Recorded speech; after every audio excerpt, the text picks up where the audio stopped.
Halo, perkenalkan nama saya Gerhard Jonathan Tulus Tinjak dengan NIM 2140050 Saya adalah mahasiswa Universitas Kristen Indonesia jurusan Ilmu Hukum. Di sini saya akan membuat vlog tentang jual beli untuk nilai UTS saya. Sekarang saya akan menjelaskan tentang jual beli. Hukum pertanahan atau hukum agraria di Indonesia masih dilakukan berdasarkan hukum adat, sehingga jual beli atas tanah yang dilakukan menurut hukum adat bukanlah suatu perjanjian, melainkan suatu perbuatan hukum yang dimaksudkan untuk menyerahkan tanah yang bersangkutan dengan penjual kepada pembeli.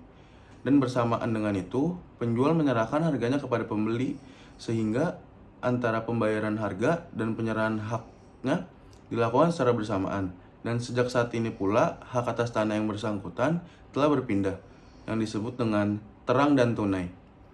Lain hal dengan sistem hukum barat, di mana hak milik atas tanahnya tidak dapat langsung berpindah kepada si pembeli selama penyerahan yuridisnya belum dilakukan, karena antara perjanjian jual beli dengan penyerahan yuridisnya dipisahkan secara tegas. Seperti suatu penyetoran sejumlah uang di bank untuk si penjual, belum berarti tanah yang dijual otomatis menjadi milik si pembeli, tetapi si pembeli masih harus melakukan suatu perbuatan hukum lagi, yakni balik nama, untuk dilakukan sebagai pemilik tanah yang baru. Ada dua hal penting yang diperhatikan untuk membeli jual tanah ini, untuk tentang jual beli tanah ini, yaitu yang pertama, mengenai subjek jual beli tanah ialah para pihak yang bertindak sebagai penjual dan pembeli. Yang perlu diperhatikan dalam hal ini ialah calon penjual harus berhak menjual, yaitu pemegang sah dari hak atas tanah tersebut, baik milik perorangan atau keluarga. Yang kedua, objek jual beli tanah ialah hak atas tanah yang akan dijual.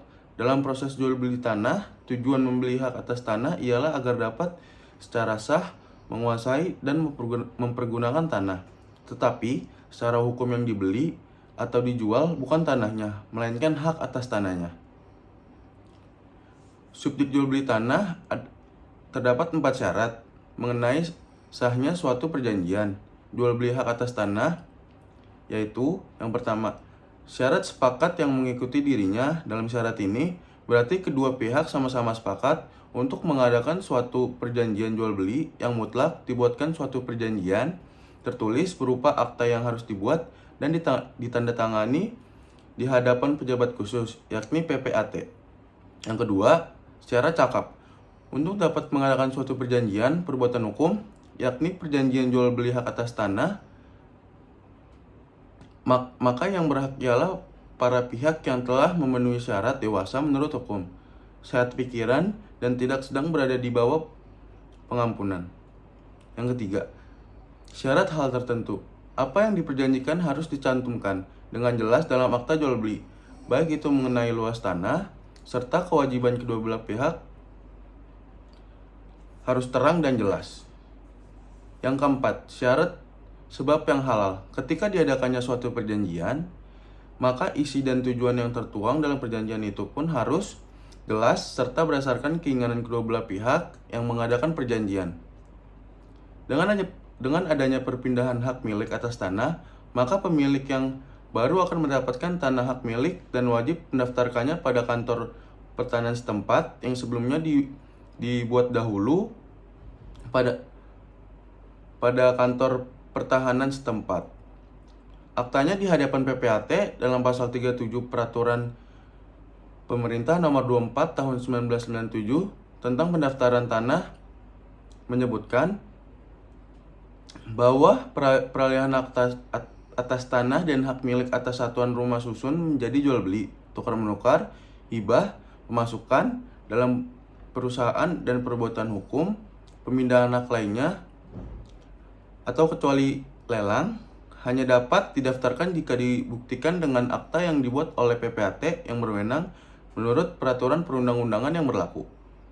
Dalam peralihan pemindahan hak, ada pemindahan hak dan penolakan pendaftaran peralihan hak, yaitu yang pertama ada pemindahan hak dan yang kedua penolakan pendaftaran peralihan hak. Saya akan menjelaskan yang pertama, yaitu pemindahan hak. Pembinaan hak merupakan peralihan hak atas tanah dan hak milik atas satuan rumah susun melalui jual beli, tukar menukar, hibah, pemasukan dalam perusahaan, dan perbuatan hukum pembinaan hak lainnya, kecuali pembinaan hak melalui lelang hanya dapat didaftarkan menurut ketentuan peraturan perundang-undangan yang berlaku dalam tertentu. Sebagaimana yang ditentukan oleh Menteri, Kepala Kantor Pertahanan dapat mendaftarkan pembinaan hak atas bidang tanah hak milik yang diantara perorangan warga negara Indonesia yang dibuktikan dengan akta yang dibuat oleh PPAT, tetapi yang menurut Kepala Kantor Pertahanan tersebut, kadar kebenarannya dianggap cukup untuk mendaftar pembinaan hak yang bersangkutan. Saya akan menjelaskan yang kedua, yaitu penolakan pendaftaran peralihan hak adalah dalam pasal 45 Peraturan Pemerintah Nomor 24 Tahun 1997 tentang pendaftaran tanah, diwajibkan Kepala Kantor Pertahanan untuk menolak melakukan pendaftaran peralihan atau pembebanan hak yang dimohon.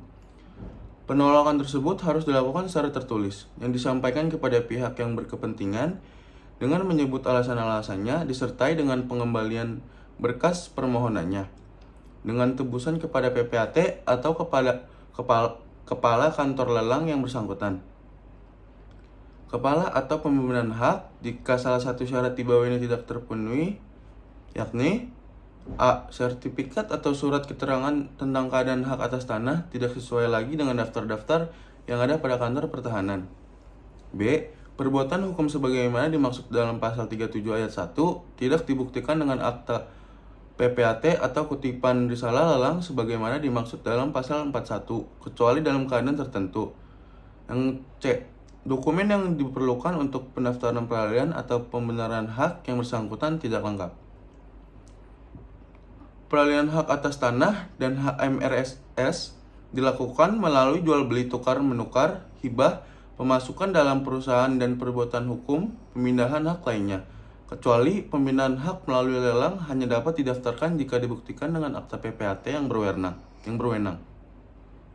Sedangkan pembebanan hak menurut pasal 44 ayat 10 PP nomor 24 tahun 1997 tentang pendaftaran tanah merupakan pembebanan hak tanggupan pada hak atas tanah atau hak milik atas satuan rumah susun, pembebanan HGB, HP, dan hak sewa untuk bangunan atas hak milik, dan pembebanan lain hak atas tanah atau HMSRS yang ditentukan dengan peraturan perundang-undangan dan dapat didaftar jika dibuktikan dengan akta yang dibuat oleh PPAT yang berwenang. Sehingga pembebanan hak dapat diartikan sebagai pembebanan suatu hak atas tanah dengan hak lain di atas pembebanan tanah atas hak primer atau hak tetap. Perbedaan mendasar antara peralihan dan pembebanan hak atas tanah terletak pada jenis perbuatannya, di mana peralihan hak atas tanah merupakan perbuatan pembinaan hak, sedangkan pada pembebanan hak atas tanah terdapat perbuatan pemberian hak di atas hak atas tanah yang sudah ada. Selanjutnya, hukum jual beli online. Perkembangan teknologi juga membuat transaksi dagang tidak hanya terjadi di pasar saja. Hukum jual beli online adalah boleh dan sama seperti hukum jual beli secara offline atau langsung. Ketentuan yang berlaku juga sama, seperti pada ketentuan syarat sahnya. Pembagian jual beli. Ternyata tidak hanya satu macam praktik jual beli yang berkembang di masyarakat. Bahkan kegiatan dagang dapat diklasifikasikan menjadi beberapa bagian. Ada 3 pembagian ditinjau dari sisi yang berbeda, diantaranya yaitu dilihat dari objek dagangnya, dilihat dari penetapan harganya, dan lain-lain. Saya akan menjelaskan kedua objek ini. Yang pertama, dilihat dari objek dagangnya, yaitu dilihat dari sisi dagangnya. Perniagaan dibagi menjadi 3 macam. Pertama, perdagangan antar uang dengan barang. Kedua, perdagangan uang dengan uang yang biasa disebut dengan money changer. Dan yang ketiga, perdagangan barang dengan barang yang umum disebut barter. Jenis jual beli barter lumrah dilaksanakan pada zaman dahulu, saat manusia belum mengenal alat tukar yang sah. Namun, tidak menutup kemungkinan bahwa masih ada yang melaksanakan praktik barter di masa sekarang ini. Yang kedua, dilihat dari penetapan harganya. Peniadaan ditinjau dari penetapan harganya dibagi menjadi 3 jenis, yakni jual beli tawar-menawar merupakan aktivitas niaga yang mana pembeli tidak mengetahui modal atas barang yang sedang dibelinya. Jual beli amanah merupakan aktivitas niaga yang mana pembeli mengetahui modal atas barang yang sedang dibelinya. Hal ini disebabkan penjual bersedia memberitahukan harga modal barang yang dijual. Sekian penjelasan singkat materi jual beli dari saya, Gira Jonathan. Terima kasih.